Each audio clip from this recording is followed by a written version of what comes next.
Hello, everyone. Welcome back to Empower Your Potential, the podcast dedicated to celebrating the strengths, resilience, and boundless potential of women. This is an episode 8, and I am your host, Shanda Tanzoni. Today's topic is one that's close to my heart, a concept often misunderstood, but absolutely vital: self-care. We're going to unpack what it really means, explore why so many of us struggle with it, and most importantly, discuss how to genuinely make it a consistent and non-negotiable part of your daily rhythm. So let's dive in. I ask you a question.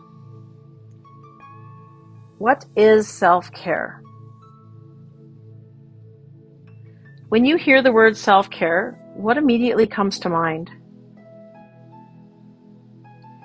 For many, it conjures images of luxurious spa days, expensive face masks, or serene bubble baths. And while those are certainly to be forms of self-care, they're just a tiny piece of a much larger, more essential puzzle.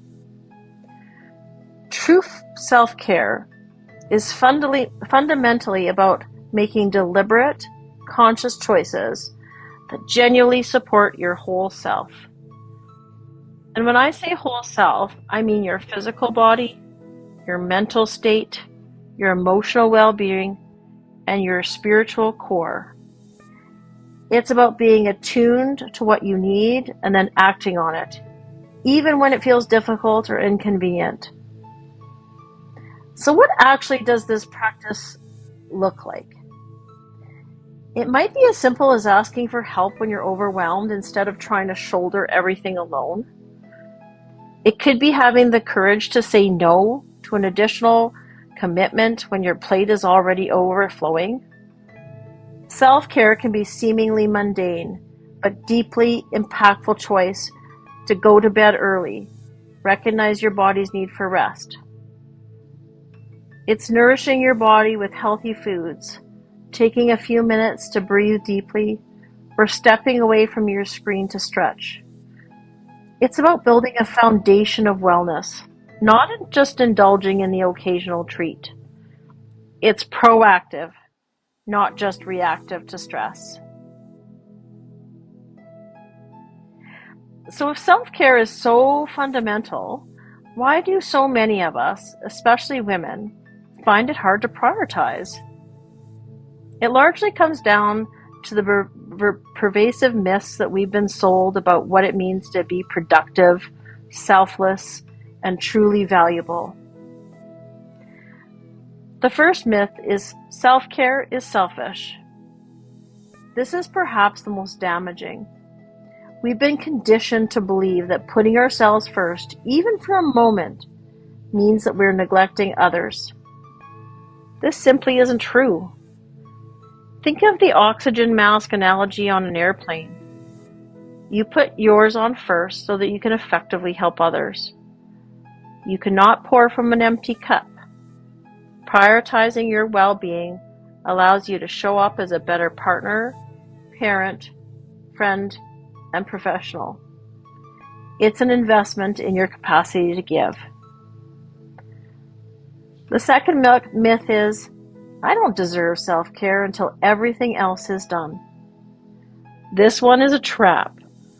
In our fast-paced world, is everything else truly ever done? This mindset creates an endless to-do list where your needs are perpetually at the bottom. It ties your worthiness for care to external accomplishments rather than recognizing it as an inherent need. And finally, the third myth, it has to be perfect or elaborate. As I mentioned, it doesn't need to be a spa day every week. This myth makes self-care feel overwhelming and unattainable. We think if we can't do the big thing, then we shouldn't do anything at all. This thinking is a roadblock to consistent, small acts of care that truly add up. We absolutely need to break these down and intentionally reframe self-care. It's not indulgent, it's necessary. It's not a reward you earn. It's a fundamental aspect of maintaining your health and humanity. It's a survival mechanism in a world that constantly demands more of us. So why does self-care truly matter? Well, because the alternative, the lack of self-care, leads to very real and detrimental consequences. We see it everywhere. Chronic stress, debilitating burnout, and even something called compassion fatigue, especially prevalent in caregiving professions like nursing. Compassion fatigue is that deep emotional and physical exhaustion that comes from prolonged exposure to the suffering of others, where your capacity to empathize and care diminishes. These are not just buzzwords. They're serious states of depletion that impact our physical health, mental clarity, and emotional well-being. Self-care is the antidote. It helps us stay grounded when life's really chaotic, resilient when challenges arise, and deeply connected to ourselves and others. Without it, we become brittle, easily overwhelmed, and lose touch with our own core needs and desires. I've seen this in countless clients, and I've certainly lived it for myself. For years, I truly believed I didn't need it. My life was packed. I had a brother with mental health challenges, caring for my dad, raising 3 kids, working full-time as a nurse, constantly looking after others, and building a business. On top of that, I had hobbies that I loved: golf, reffing basketball, spending time at our cabin with family and friends. I had so much on my plate, and I always told myself and everyone else that I was fine. I was always fine. I genuinely didn't think I needed self-care. It seemed like a luxury that I couldn't afford, until I wasn't fine. The turning point came when my mom passed away. One of the last things she ever said to me was, "Look after your brother." Well, in 2022, my brother was tragically beaten while visiting farmers in Saskatchewan looking for work, and he unexpectedly died not long after that. What unfolded next became my life's mission: to prove his innocence and uncover the truth. I found out that a lot of secrets were being hidden by the RCMP, seemingly to support the farmers rather than my brother. It took an immense amount of time, energy, and investigation, relentless questioning, and persistent advocacy to find out that the RCMP were protecting the wrong people. Once I had completed a third-party review in Ottawa against the RCMP, I was able to have the case reopened. My brother's charges were dropped, and the 2 farmers involved were arrested, charged, and eventually sentenced. This became an all-consuming fight. It took every ounce of my spare time. Self-care was completely off my radar. I spent no time on it, rationalizing that I didn't need it. Eventually, I crashed. Hard. There was nothing left to give, and I didn't have any routines or practices to fall back on. It was then that I realized I urgently needed to develop a routine of self-care. I had always prioritized myself last when it came to self-care, and that absolutely needed to change. My experience taught me unequivocally that self-care isn't a luxury. It's the absolute foundation upon which we stand, especially when life demands the most of us. So, if the importance of self-care is so clear, what exactly stands in our way? Why is it so hard to implement?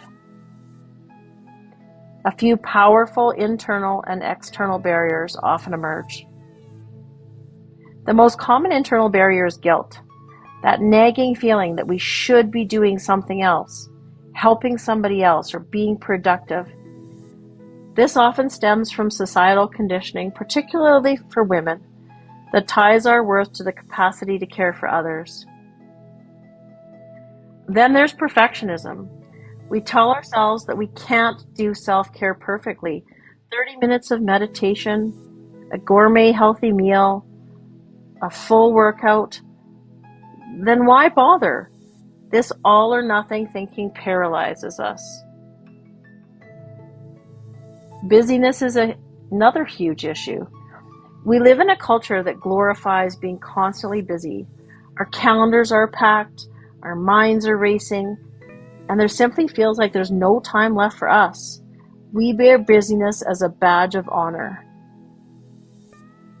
And underlying all of this can be shame, a feeling that we're somehow inadequate if we need to rest, if we can't keep up, or if we admit we're struggling. This shame keeps us from even acknowledging our need for self-care, let alone pursue it. I can tell you that all of those were barriers to my own self-care. These are the internal scripts that stop us. To counteract them, I want to share a few practical tools that can help. First, self-check-ins. Take a moment several times a day to simply ask yourself, how am I feeling right now, really? What do I need in this moment? It might be a sip of water, a quick stretch, or just a deep breath. Second are journal prompts. Writing down your thoughts and feelings can help you identify these internal barriers and start to challenge them. And finally, embracing mini moments of care. These are all those small, accessible acts that fit into your day without requiring a major time commitment. A minute of mindful breathing, stepping outside for fresh air, savoring a cup of tea. It doesn't have to be perfect. It just has to be something. So, how do we move from understanding self-care to actually doing it? The key is not to try and overhaul your entire life overnight. That's a recipe for feeling overwhelmed and giving up. Instead, focus on building care into your day incrementally. Start small. Can you commit to just 5 minutes of stillness each morning? Perhaps a few deep breaths before you even get out of bed, or a quiet moment with your coffee. Can you make one conscious choice today to nourish your body with wholesome foods? Rather than grabbing something quick and unhealthy, could you make a deliberate effort to call a friend who lifts your spirits rather than scrolling social media? The power really lies in creating rituals that anchor you. These are small, consistent practices that you can lean on, especially when life gets hectic. It might be a gentle morning stretch routine, a nightly gratitude list before bed, or a short walk during your lunch break. These rituals become non-negotiable points of return to yourself throughout your day. To really make it stick, use reminders. Set alarms on your phone. Put notes on your mirror. Ask an accountability buddy to check in with you. If you're finding it consistently difficult to implement self-care, consider coaching.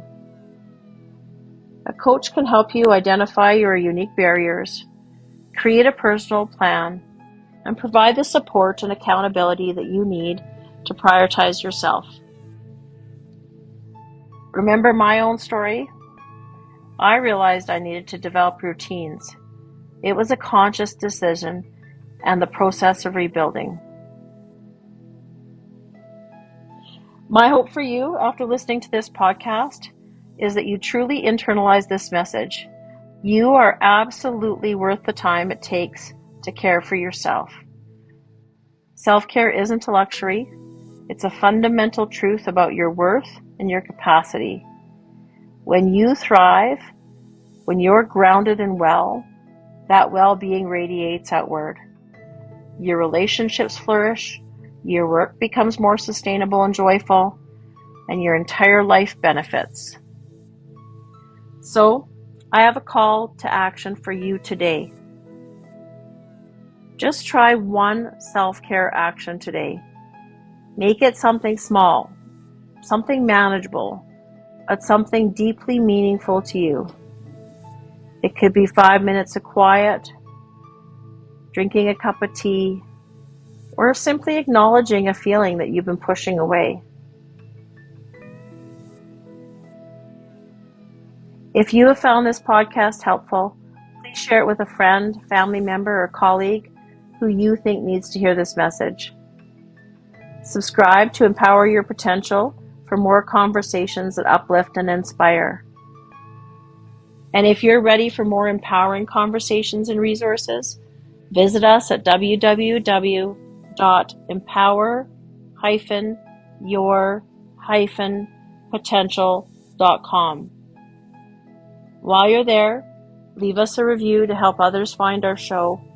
And don't forget to follow us so you don't miss on our next episode of Empower Your Potential. I'll be back in a month with our next conversation about empowering women. See you next month.